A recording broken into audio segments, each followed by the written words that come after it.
This segment from Joe Rogan is so ridiculous. Ex-MSNBC Ex-MSNBC host Krystal Ball says she has to get permission to criticize Hillary Clinton. What?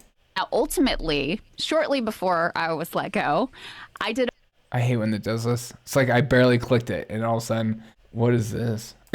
God. All right, here we go. You know, this is when you know this show is live and not pre-recorded ever. Okay, where'd it go?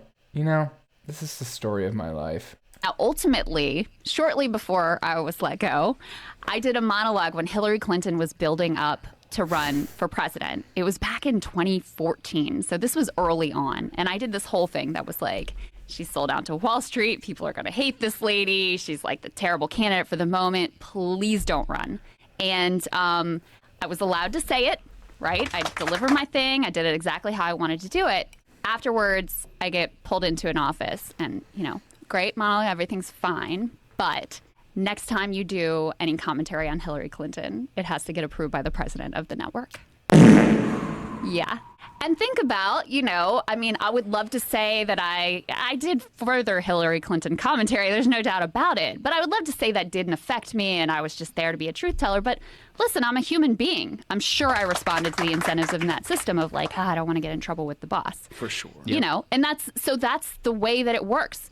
People, that's a very blatant example, but oftentimes people know where the boundaries are. They know what they're allowed to say, and so they don't need that direct intervention of censorship. And also, by the way, these people, most of them in, you know, cable news, they're not really there because they're talented. They're there because they're reliable purveyors of whatever it is that network wants to purvey. So that's ultimately why they get the job, and they understand the parameters of the task. That is, I mean, that's so damning, but is there anything we don't already know? The fact that she had to be censored in order to speak about a certain person ever again is so ridiculous. And there are still people today, some of the smart people I know, that still trust news media. I know people that are relatively smart that watch MSNBC because they consider it credible. Because they don't take the time out of their day to actually look into this kind of stuff. I mean, that is just the most ridiculous. Who cares about Hillary?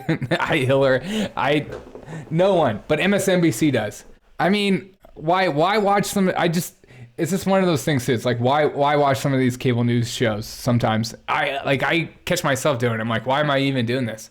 These people are paid for what to say. Their paycheck is dependent on what they say.